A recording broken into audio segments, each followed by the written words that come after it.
real quick video about component working well together.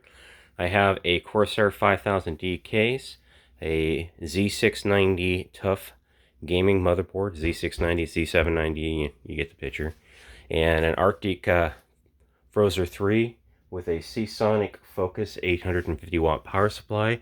You can see that I have the supplemental cable already plugged in, and here's the problem.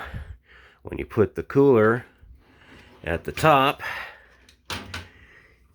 it'll fit up here just fine. It'll line up and everything else. But when you get back here to the back, you can't go any further back because of that supplemental power pin right there. There's no way around it.